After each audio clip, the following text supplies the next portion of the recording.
the Edge project based in Gosport. With the help of Hampshire Archives and local studies, as well as Cass Productions, we have been exploring the changing leisure and social activities in Gosport over the last 70 years as part of the Living Links initiative. Once we had learnt some filmmaking skills, we then set about researching the local area and managed to track down a wide cross-section of people to tell us what growing up in Gosport was like for them. Gosport has changed a great deal. We had lots to do. We did. I was bred and born here in Mill Lane in Gosport. I was 13 and a half when the war started, so that put pay to all the jollity. The house that we lived in Waterlooville was bombed on the day I was born. So we were taken from there and brought to Gosport as there was a house available. Didn't have much of a teenage life. I was an apprentice in the Navy. I'm afraid my movements were rather restricted. Initially the cinemas closed, so there was nothing, and then the cinemas reopened, so we had then 3 cinemas in Gosport, 3 theatres over Portsmouth, and then the Hippodrome got bombed, so we were down to 2.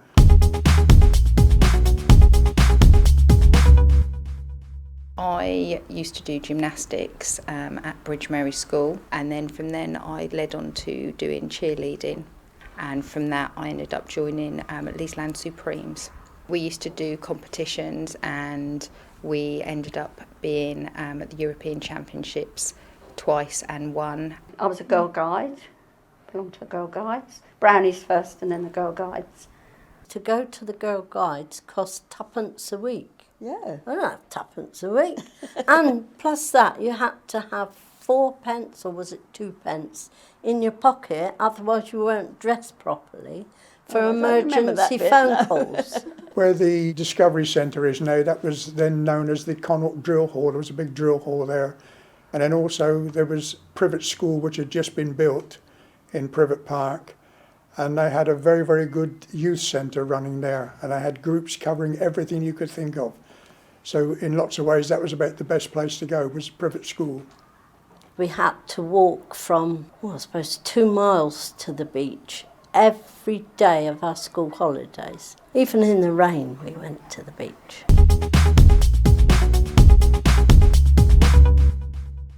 We had a good selection of parks. Out in Gosport Park at the time was a very good cycle track. And used to be very good cycle meetings, people from all around Hampshire there. It cost 6p to go in the swimming pool as well. But it was good fun because everybody you knew was there, and it had diving boards. I couldn't dive.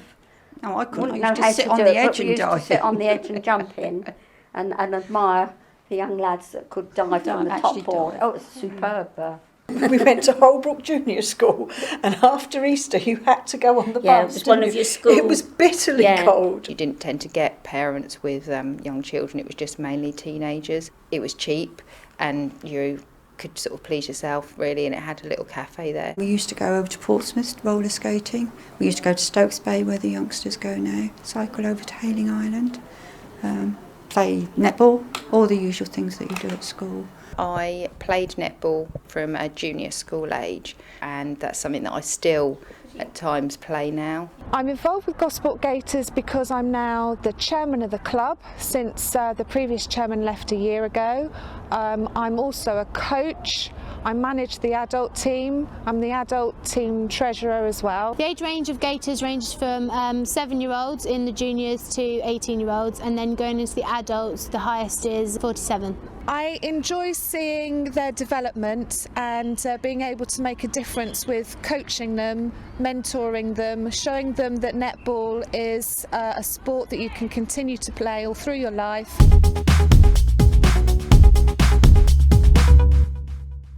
Our evening started at sort of 6, didn't it, after we'd had our tea, and then we had to be in by 9, so it was a very short space of time.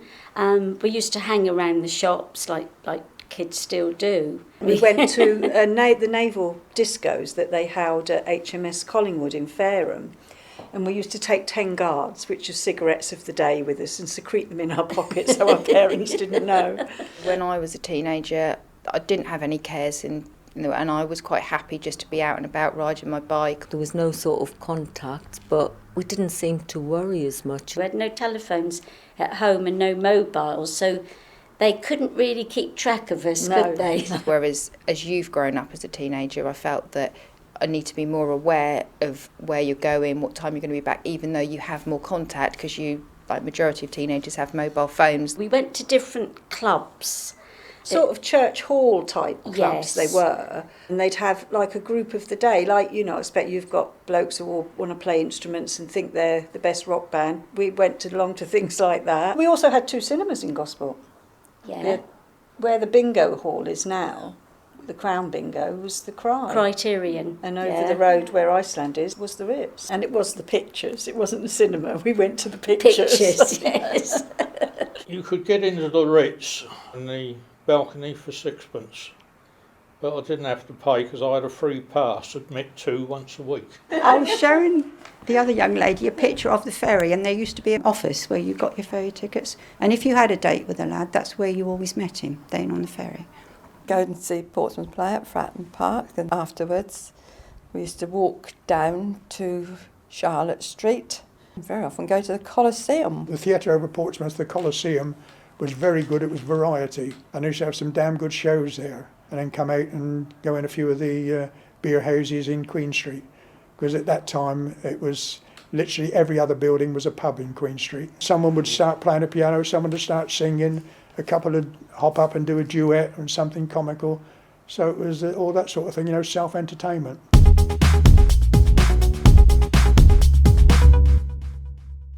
And that's another place we used to go, Leon Solent, when the tower was there, and the amusement arcade, which was just to the left of the tower. We spent a lot of time there. Within the tower itself, it was the first Chinese restaurant. Leon Solent, I think it was apparently the first bowling alley outside of London to actually have about 10 lanes at the time. They used to have dances 3 nights a week. It was 1 and 6 on a Monday, and 2 shillings on a Wednesday, and 2 and 6pence on a Saturday. We had the Mercy Beats, which came there as sort of in the 60s group, Lulu.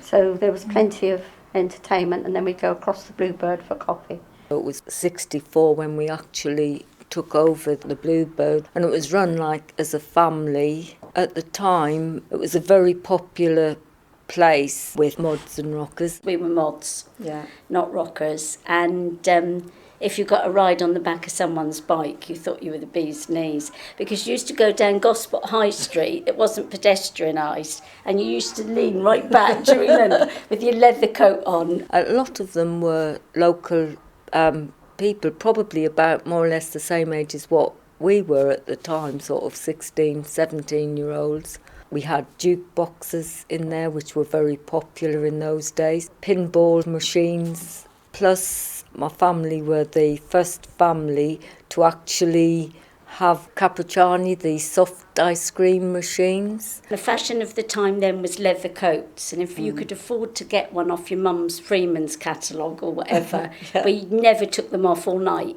We don't know how hot it was. No, we had kept these the leather same coats on. We had the same platform shoes, because platform shoes, that was started more in our day. Actually, nobody wore jeans, did they? That was work clothes. The poor people wore jeans, but now they're expensive now. And they only wore jeans to go to work, and they'd take them off as soon as they came home. I was a rebel. I wore trousers, and people would stop you and say, "You're disgusting." I had very, very long hair because I went dancing and didn't have straighteners then, so I used to lay it on the ironing board with brown paper over the top of it and iron my hair.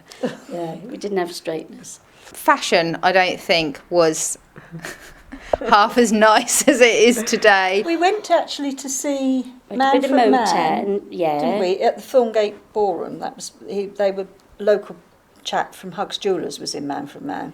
But as regards what type of music, I suppose it was sort of Motownish, really. Oh, in the 80s, what did you have? Wham, Duran Duran, Spandau Ballet, Bros. Obviously, you have iPods and that. In our days, it was what they call the good old ghetto blaster that you'd sit out.